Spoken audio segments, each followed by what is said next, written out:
وہ لوگ جو مسیحی کہلاتے ہیں، وہ لوگ جو یسوع مسیح کے نام پر سربت سجود ہو جاتے ہیں، انہی میں توبہ کی منادی جو ہے وہ کرتے ہیں، یسوع مسیح کے نام سے لوگوں کو اکٹھا کرتے ہیں، آؤ جی کلام سنیں گے، آؤ جی کلام سیکھیں گے، اور جب لوگ آؤ جی ہم سنا کریں گے، جب لوگ اکٹھے ہو جاتے ہیں تو پھر جب وہ دیکھتے ہیں کہ ایک بڑا اجتماع بن گیا تو پھر وہ کہتے ہیں یسوع مسیح کو قبول کر لو۔ یہ کیسا سوال ہے؟ یہاں لفظ لکھا ہے کہ اس قوموں میں، یہاں قومیں کیا بنائی ہوئی ہیں انہوں نے؟ لاہور سے آ جاتے ہیں لوگ کسی گاؤں میں اور وہاں آ کر کہتے ہیں لوگوں یسوع کو قبول کر لو، اور یسوع کے لوگوں میں ہی کھڑے ہو کر وہ جن کا اعتقاد ہے، جن کا ایمان ہے، جن کا بھروسہ ہے کہ یسوع مسیح نجات دہندہ ہے، یسوع مسیح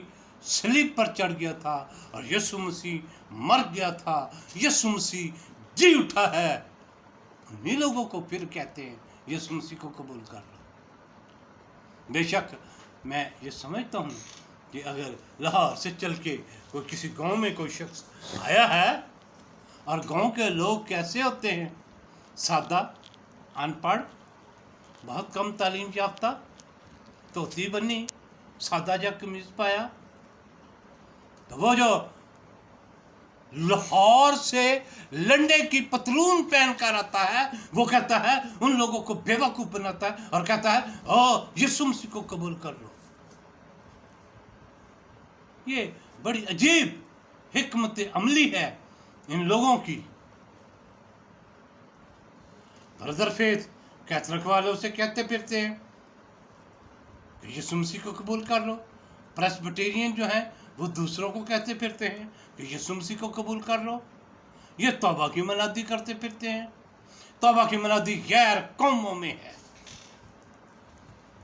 لاہور والے کوئی اور قوم نہیں ہے، اور پھر جو کراچی والے ہیں کوئی اور قوم نہیں ہے، کوئی دوسرے شہروں میں رہنے والے کوئی اور قومیں نہیں ہیں، لیکن جو یسوع مسیح کے نام سے اپنے سر کو جھکا دیتا ہے اور سربت سجود ہو جاتا ہے تو تسلیم کرنا چاہیے کہ وہ مسیحی ہے، اور یسوع مسیح نے اس کے لیے خون بہایا ہے، اور وہ یسوع مسیح کے خون سے دھل کر پاک اور صاف ہو چکا ہے، اس کو گناہوں کی معافی کا اعلان ہو چکا ہے۔ یسوع مسیح نے تو اعلان کیا تھا کہ باپ یہ نہیں جانتے، ان کو معاف کر دے۔ پھر مجھے پورے طور سے بتانا پڑے گا کہ بھئی آپ توبہ کی منادی قوموں میں کریں، شہروں میں نہ کریں۔ لفظ قوموں لکھا ہے، اور قوم دنیا میں کتنی قومیں ہیں۔ اگر یورپ سے کوئی انگریز آتا ہے اور پاکستان میں کوئی منادی کرتا ہے توبہ کی منادی، تو میں سمجھتا ہوں اس کا حق ہے، کیونکہ وہ اتنے سمندر پار آ کر وہ کہہ رہا ہے کہ یسوع مسیح کو قبول کر لو۔ لیکن اس کو بھی بتانے کی ضرورت ہے کہ ہم پہلے سے آباء و اجداد سے مسیحی ہیں، ہم نے یسوع مسیح کو قبول کیا ہے۔ آج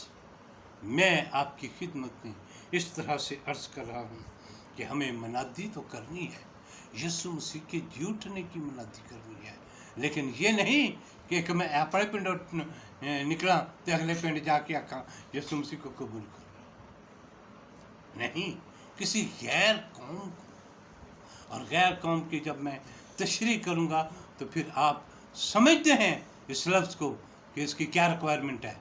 اس کے معنی کیا ہے۔ اگر میں اس خطے سے ہوں تو پھر مجھے فلسطین میں، سعودیہ میں، یا یورپ میں، یا کسی ایسے روس میں،